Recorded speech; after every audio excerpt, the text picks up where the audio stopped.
Cette année, je ne me souviens plus du nombre exact, c'est au-dessus de 1500 étudiants. C'est notre deuxième meilleure année en 20 ans. Donc plus de 1500. Oui. Par rapport à l'année passée, c'est une hausse ou une baisse? Par rapport à l'année passée, c'est une hausse, oui. Une hausse de quel ordre à peu près? Ça doit être 3-4 peut-être. Là. OK. Est-ce qu'il y a des nouveaux programmes cette année? Cette année, il n'y a pas de nouveau programme.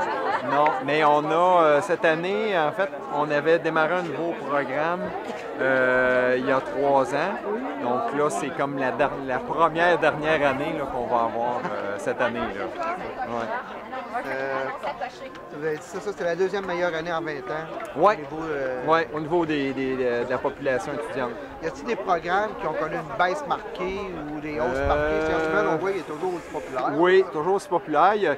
C'est sûr qu'il y a des variations. Sur les petits programmes, là, ça paraît plus là, quand il y a plus ou moins d'individus. Moi, je dirais ce qui a été assez marquant cette année, ça a été le maintien d'une hausse importante en agriculture bio. Là, ça fait 2 années de fil. Mais en fait, cette année, on a beaucoup plus d'étudiants en agriculture bio qu'on en a en agriculture traditionnelle. Ça, c'est quelque chose qui est vraiment nouveau. Ça. 2 fois plus d'étudiants en bio qu'en traditionnel? Oui, en inscription, oui. C'est ce qu'on a. On avait, si je me souviens bien, c'est même un rapport exact. Je pense qu'on avait 19 étudiants en agriculture traditionnelle, puis 38 en agriculture bio. Est-ce que vous avez des étudiants de l'étranger? Des étudiants, oui, on en a tout le temps. On a surtout des étudiants français. C'est ça. On ne peut pas dire qu'on en a énormément, mais on en a quelques-uns. Okay. Ouais. Côté vie sociale, qu'est-ce qui s'offre aux étudiants cette année? Qu'est-ce qui s'offre? Bien, en fait, c'est un peu comme chaque année, là, la vie sociale au cégep, mais je veux dire, la vie culturelle, sportive, était pas mal riche. Là. Même la vie académique, parce qu'en fait, dans les activités pédagogiques, là, il y a beaucoup de visites, il y a beaucoup d'activités où on sort les étudiants du collège. Au niveau culturel, il y a plein de choses là, qui se passent, des pièces de théâtre, des cégeps en spectacle. En fait, c'est un feu roulant là, presque toute l'année. On peut en parler. Le taux de réussite en première session, qui est un indicateur de la réussite qui est important, il est en progression constante depuis 5 ans. Et puis, depuis 2 ans, là, on dépasse la moyenne du réseau là, en termes de réussite. Donc, on est vraiment content. Donc, réussite première session, là, premier cours, là, on est vraiment content. On très bien. Informatique, c'est un programme je dirais pas qu'on met de l'avant, mais bon, qu'on a mis des choses intéressantes à faire. Informatique, ça se maintient à ce niveau-là, les inscriptions?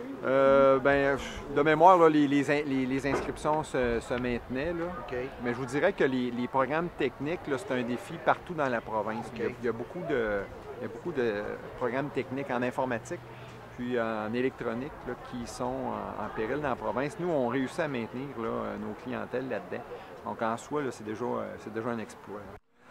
Bon, certainement, parce qu'on a fait beaucoup d'efforts pour personnaliser le cégep et faire en sorte que les élèves s'y retrouvent chez eux. Mais on est aussi dans une région qui est dynamique. Hein?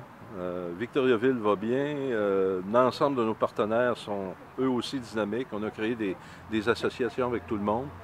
Alors, c'est probablement l'ensemble de l'œuvre qui est à l'origine de cet intérêt pour le cégep de Victoriaville.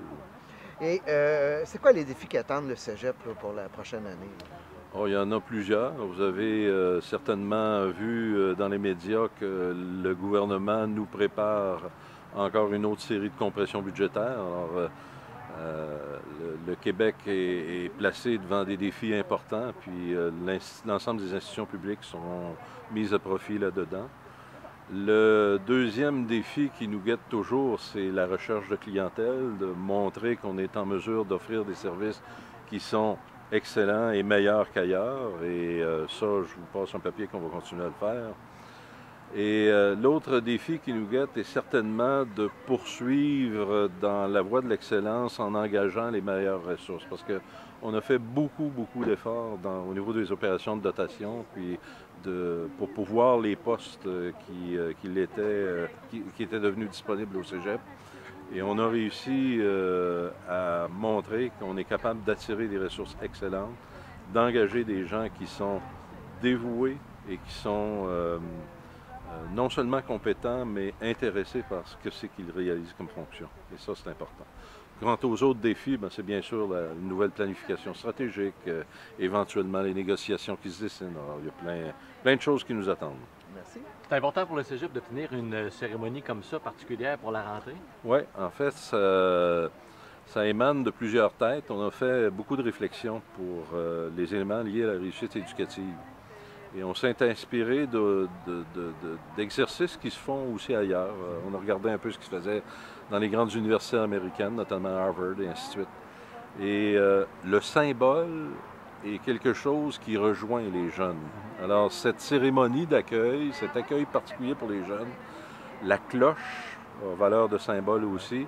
Alors, c'est un ensemble d'éléments qui, pris les uns avec les autres, réussissent à toucher, je dirais, la fibre sensible des étudiantes et des étudiants pour les inviter à non seulement réussir, mais à persister dans leurs études et surtout à obtenir un diplôme, parce que les études prennent un sens par le diplôme.